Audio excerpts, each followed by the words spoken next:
So I love talking about business, particularly business strategy.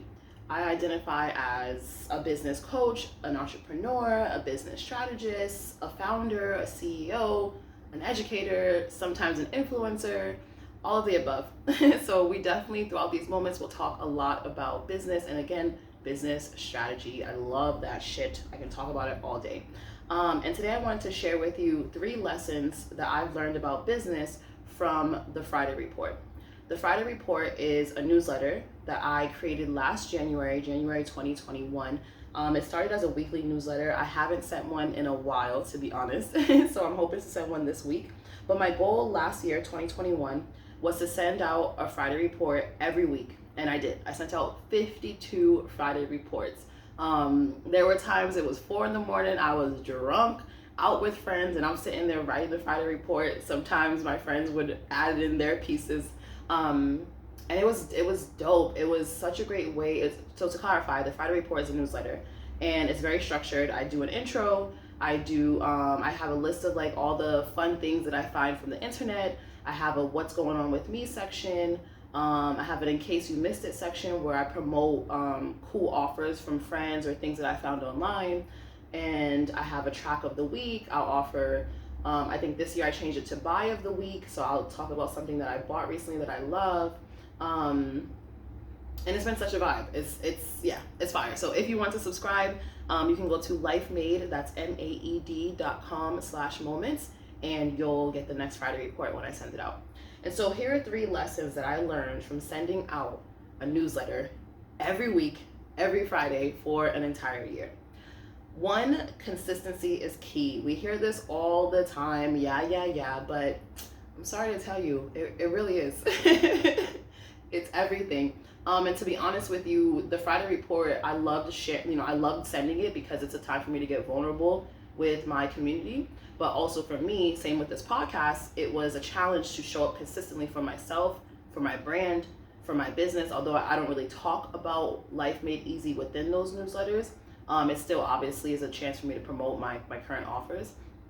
And by being consistent, I not only showed myself that I was able to consistently show up for my brand and for myself and grow this business of mine, and grow my personal brand, but I also created a strong relationship with my community, and they knew that I was going to show up every Friday. So there were times where, I think 4 times where I sent the Friday Report on a Saturday, and people would hit me up like, yo, I haven't gotten the Friday Report. Is everything good? Where's the Friday Report? And I'm like, okay. So motherfuckers are waiting for this. So yeah, it created consistency. Not only helped me be more consistent in other areas of my life, but it helped me create a strong and close relationship with my community, which was really dope. Next lesson.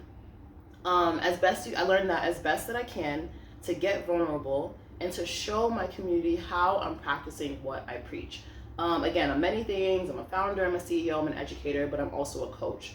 And if you know me, you know my brand. I give a lot of tips for success. And the Friday Report allows me a great opportunity to show how I implement all the shit that I talk about. Because I think with a lot of coaches, a lot of people online, a big reason why people feel like coaches are scammy is because they're not vulnerable. They only show the successes. They only show the highlights.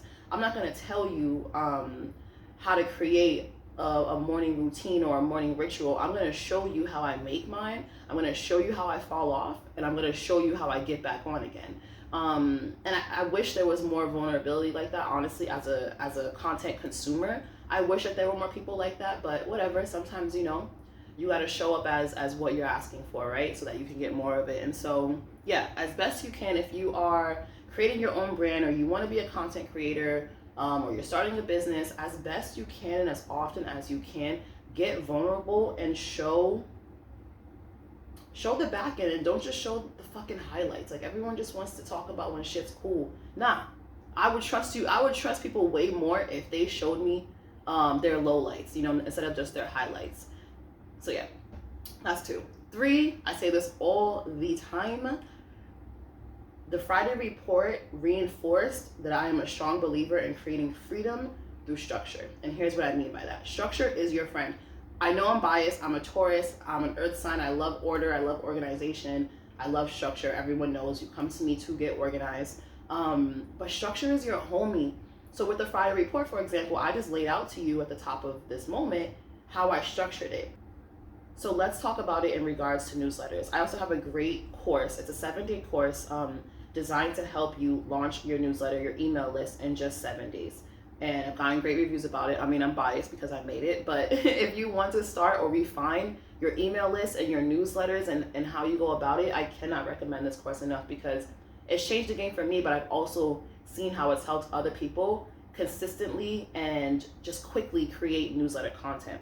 So with my newsletters, I like a structure. So I know I'm gonna have an intro. I'm gonna have things that I found on the internet. I'm gonna have what's going on with me. That means that when I sit down to write that shit, I just beast it out, because then I can just plug everything in. Versus other people, you can kind of tell when they don't have a structure for their newsletters because it comes off as rambling. Things aren't concise, they aren't cohesive. And as best you can, again, I'm talking about it in regards to newsletters, but just in life, create a structure for yourself.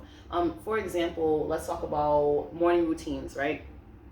My goal with my morning routine and my morning ritual is that I want to nourish myself before I nourish others. I help people all the time. I love helping others, but I gotta keep myself in check and prioritize myself. So my day already has a structure in the sense that I know at the top of my day, the only thing that fucking matters is me. And however, whatever season I'm in, morning rituals change, but I just know that when I wake up, whatever the fuck I do, ideally for the first hour, it has to be about me. Same with right before I go to bed. I don't want to be like on my phone or staring at a screen. And so that may look differently, and even though, my Kindle is a screen, but as best I can, I want to read before I go to bed or end my day with nourishment just the way I started it. I know that I want to move throughout my day. So just knowing these things and knowing what I want to include in my day, just like knowing what I want to include in a newsletter, that is motherfucking structure. Structure is your homie, I promise. Anyway, I could talk about it for life, but to recap, 3 business lessons learned from the Friday report. 1, consistency is key. 2, as best you can, get vulnerable and show how you're practicing what you preach. 3, create freedom through structure, because structure is your homie. If you would like to subscribe to the Friday report, again, you can go to Maed, that's maed.com/moments, and I'll drop a link to that email course if you're starting one of your own.